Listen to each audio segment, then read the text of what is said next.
बोलिए भीमा शंकर ज्योतिर्लिंग की जय।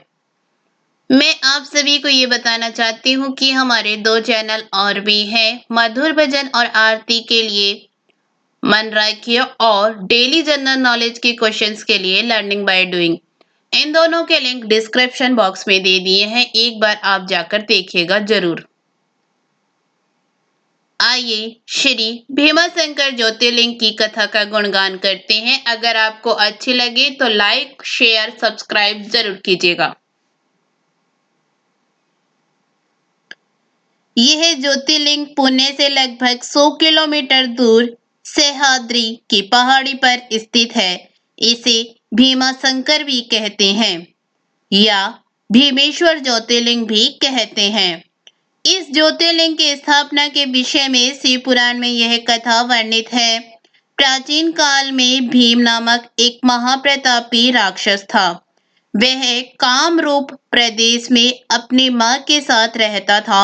वह महाबली राक्षस राक्षस राज रावण के छोटे भाई कुंभकर्ण का पुत्र था, लेकिन उसने अपने पिता को कभी देखा न था। उसके होश संभालने के पूर्व ही भगवान राम के द्वारा कुंभकर्ण का वध कर दिया गया था।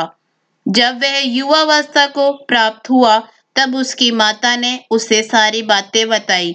भगवान विष्णु के अवतार श्री रामचंद्र जी द्वारा अपने पिता के वध की बात सुनकर वह महाबली राक्षस अत्यंत संतप्त और क्रुद्ध हो उठा। अब वह निरंतर भगवान श्री हरि के वध का उपाय सोचने लगा। उसने अपने विशिष्ट अभिशिष्ट की प्राप्ति के लिए 1000 वर्ष तक कठिन तपस्या की। उसकी तपस्या से प्रसन्न होकर ब्रह्मा जी ने उसे लोक विजय होने का वर दे दिया। अब तो वह राक्षस ब्रह्मा जी के उस वर के प्रभाव से सारे प्राणियों को पीड़ित करने लगा। उसने देवलोक पर आक्रमण करके इंद्र आदि सारे देवताओं को वहां से बाहर निकाल दिया। पूरे देवलोक पर अब भीम का अधिकार हो गया। इसके बाद उसने भगवान श्री हरि को भी युद्ध में परास्त किया। श्री हरि को पराजित करने के पश्चात उसने कामरूप के परम शिव भक्त राजा सुदक्षिण पर आक्रमण करके उन्हें मंत्रियों अनुचरों सहित बंदी बना लिया। इस प्रकार धीरे धीरे उसके सारे लोगों पर अपना अधिकार जमा लिया। उसके अत्याचार से वेदों, पुराणों, शास्त्रों और स्मृतियों का सर्वत्र एकदम लोप हो गया। वह किसी को भी धार्मिक कृत्य नहीं करने देता था। इस प्रकार यज्ञ, दान, तप, स्वाध्याय आदि के सारे काम एकदम रुक गए।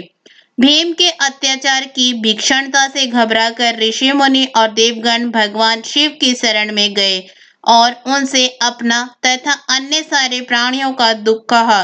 उनकी यह कथा सुनकर भगवान शिव ने कहा, मैं शीघ्र ही उस अत्याचारी राक्षस का संहार करूंगा। उसने मेरे प्रिय भक्त कामरूप नरेश सुदक्षिण को भी सेवकों सहित बंदी बना लिया है।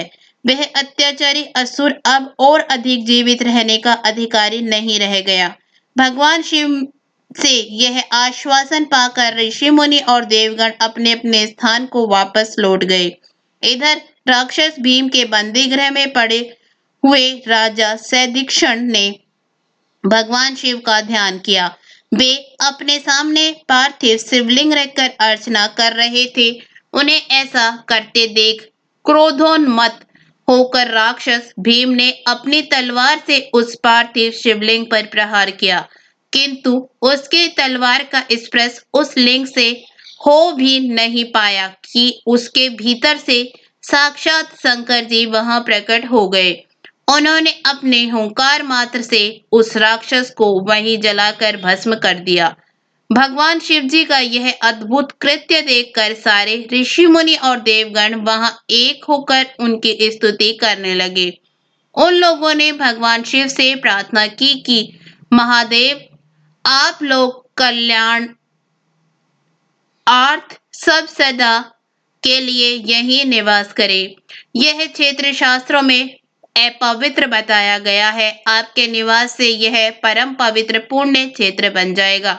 भगवान शिव ने सबकी यह प्रार्थना स्वीकार कर ली। वहां वह ज्योतिर्लिंग के रूप में सदा के लिए निवास करने लगे। उनका यह ज्योतिर्लिंग भीमाशंकर या भीमेश्वर के नाम से विख्यात हुआ।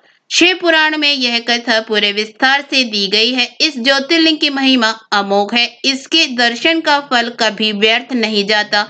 भक्तों की सभी मनोकामनाएं यहाँ आकर पूर्ण हो जाती हैं। इसके साथ ही भीमाशंकर ज्योतिर्लिंग की कथा समाप्त हुई।